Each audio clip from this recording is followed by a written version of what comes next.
Nageenyii fi jaalalli Waaqayyoo lafa isin jirtanitti bakka jirtanitti hunduma keessaniif haa ta'u jecha kabajamootaa fi jaalatamoota maatiiwwan Waaqayyoon kan jaalattan Waaqayyoo isiniin kan jaalatu hordoftoonni chaanaalii keenyaa Dogumaa Tuubii akkam jirtu akkam yoo nageessanii akkam turtanii Gooftaan keenya qorichi keenya Iyyesuus Kiristoos akka fedhaa fi jaalala isaatti guyyaa har'aatiin kan nu ga'e galanni ulfinni teessoo isaa Aariyaam irratti isaaf haa ta'u.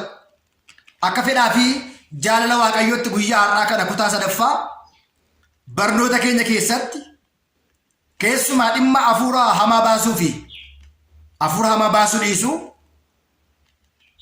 irratti gaaffii gaafatamni kutaa sadaffaa qabadheetan dhufe. Barnoonni kun waan bal'aa ta'eedhaaf hanga dhuma barnoota keenyaatti kutaa tokkoffaas lammaffaas sadaffaas hordoftanii gurra namoota hundumaa bira qaqqabuudhaaf sheerii akkasin taasistan maqaa Waaqayyootiin isin beeksisaa. Guyyaa har'aa kana kutaa sadaffaa keessatti waa'ee hafuura hamaa baasuu fi dhiisuu irratti baasuun sirriidha moo sirrii miti? Dhiisuun sirriidha moo sirrii miti? Aangoon nuu kenname aangoo isa kami kan jedhudha ilaalaa kan jirru waan ta'eedhaaf hojii Waaqayyo hojjete duuka bu'oonni Waaqayyo hojii isaan hojjetan maal akka ta'e waliitiin ilaalaa jira jecha. Egaa barnoota kana kutaawwan hundumaa yoo hordoftan warreen gaaffii na gaafattan deebii bal'aa sirraatti argattu jecha. Wangeela qulqullicha Maatewos boqonnaa 3:15 gubbaa irratti akkas jedha. Warra duudaa fayyisaa seexanas baasaa aangoo akka isinii ta'uudhaaf 12 taasisee jedha. Afaan Amaariffaatiin ድውያንን ሊፈውሱ አጋንንትን ሊያወጡ ስልጣን የሆናቸው ዘንድም 12ቱን አደረገ። ሰይጣን አከባሰኒፍ ዱዳ አከፋይሰኒፍ ሰይጣን አከባሰኒዳፍ አንጎ አከ ኢሳኒ ተውዳፍ ኩዳ ለመታሪስ የጀራ ጎፍታን ኬን ቁርጭ ኬኛ ኢየሱስ ክርስቶስ በርቶተ ሳኩዳ ለመን ጋፋ ፊሉ አንጎ ጋፋ kennuuf gaafa isaan waamu warra duudaa akka fayyisan warra du'an keessaa akka kaasanii fi hafuura hamaa akka baasan aangoo kenneefii jedha. Galanni ulfinni teessoo isaa Aariyaam irratti isaaf haa ta'u. Kanaafidha seexana baasuun macaafni qulqulluu kan inni dubbatu karaa biraa wangeela qulqullichaa Maarqos boqonnaa 6:12 irratti dhufanii gaabbii akka isaan galan lallabuudhaan seexanoota hedduus baasanii jedha. Maarqos 6:12 irratti መጥቶም ንስሐ እንዲገቡ ሰበኩ ብዙ አጋንንትም አወጡ። baay'ee nama dinqaa lallabni isaanii jalqaba dhufanii gaabbii akka galan sirna gaabbii garuu adeemsa gaabbii garuu akka isaan barataniidhaaf lallabanii seexana hedduu baasanii jira. Macaafa qulqulluu irratti kan sinnibu lafa tokko irratti bakka tokko irratti seexana galchanii kan jedhu hin jiru. Seexana maal godhanii? Seexana baasan. Aangoo eenyuutiin? Aangoo Waaqayyootiin. Humna Waaqayyootiin. Gargaarsa Waaqayyootiin. Seexana baasanii. Galanni ulfinni Waaqayyoodhaaf haa ta'u. Kanaaf egaa seexana baasuun keenya dogongora moo dogongora miti? Sirriidha moo sirrii miti? Wangeelli hin ajajamu hin ajaju. Dirsaadha coon inni jedhamu kun maalirraa ka'eetu eessaa dhufe seexana hin baasinaa kan jedhu warri jedhu kun warra humna Waaqayyoo hin qabnee fi warra hanqina amantaa qabuu fi keessaan shakkii qabu seexanni akka hin baan hin barbaadu. Inni biraa warri harki isaanii qulqulluun taa'e xonqaawonni mortoonni mortitoonni warri asmaatii xoroqolan kan hin jaalatani waan ta'eedha. Warri Waaqayyootti amanan seexana baasuun dirqama isaanii ta'a. Yohaannisis deebisee yaa barsiisaa namni tokko maqaa keetiin gaafa seexana baasu agarreettiin jedhanii jedha.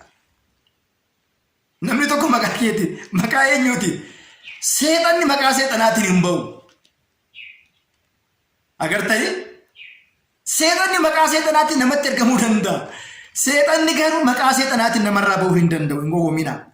Mee yaada nama kaase kana wangeela Yohaannis boqonnaa 9 lakkoofsa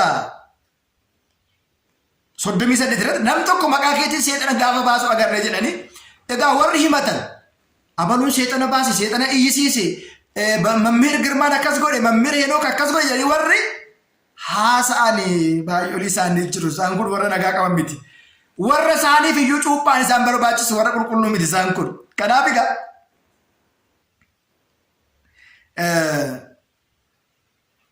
wangeela Yohaannis boqonnaa 9:37 irraa kaasnee gaafa ilaallu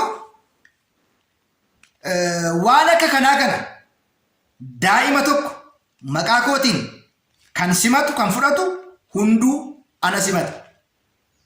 Kan na simatus hundumtu immoo isa na erge malee anaan miti ittiin jedhe. Yohaannis deebisee yaa barsiisaa namni tokko maqaa keetiin agaaninti yookiin immoo seexana hafuura hamaa yeroo baasu nu argine jedhanii jedha.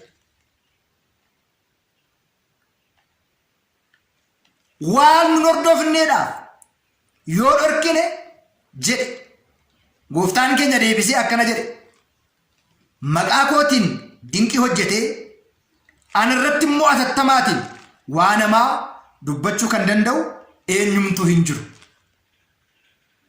Hin dhorkinaa maal akka ta'u hafuurri hamaan akka hin baane hin dhorkinaa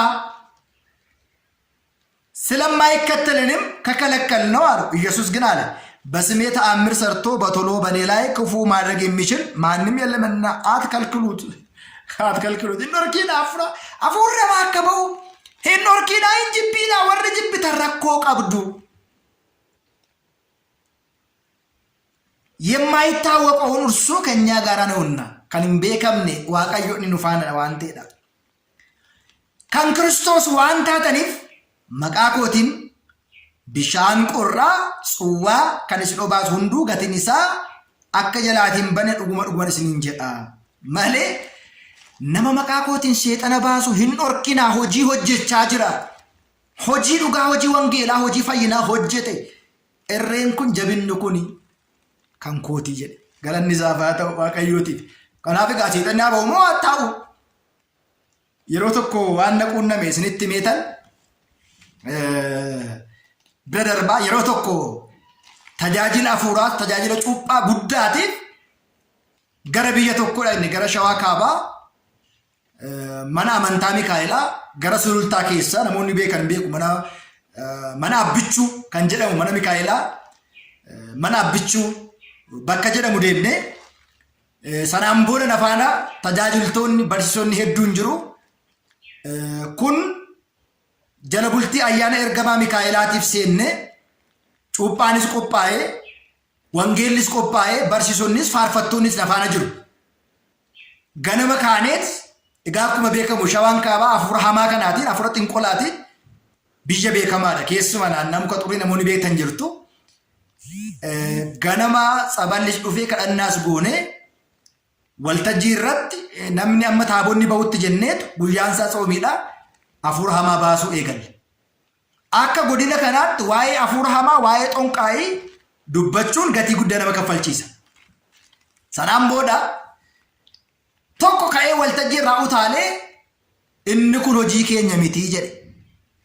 Maaltuun jedheen waltajjii irratti hafuura hamaa baasuun hafuura hamaa hoogganuun abboomuun kan warra Pirootestaantii warra shakkaati malee keenya mitii jedhe. Dhaabadheetan uummanni xiqqaa miti, uummanni mooraa keessa guutee jira. Yaa saba Waaqayyoo wangeelli keenya seexanni haa ba'u jedhamoo haa taa'u jedha.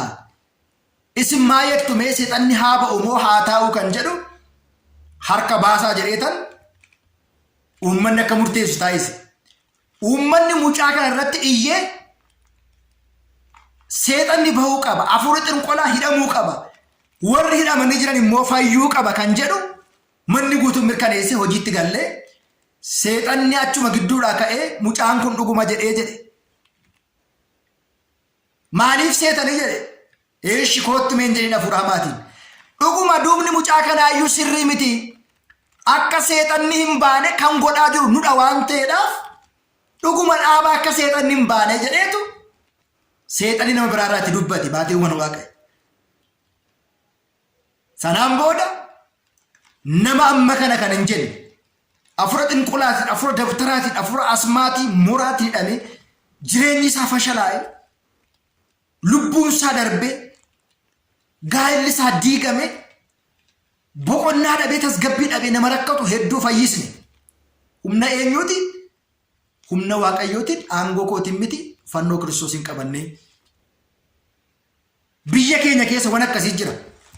Warra dhugaa fi soba adda hin baasne, warra humna Waaqayyoo fi humna seexanaa adda hin baasnetu mana kiristaanaa keessa guutee jira. Keessumaa aangoo mana kiristaanaa qabanii kan jiran. Gama tokkoon hojii maajikii warra hojjetan, gama tokkoon immoo hojii wangeelaa hojjenna kan fakkaatan. Warra wangeelli isaaniif hin galle, hidhuu malee warra hiikuu hin beekne, mormuu malee warra gaarii hojjechuu hin beekne mana kiristaanaa keessa jira.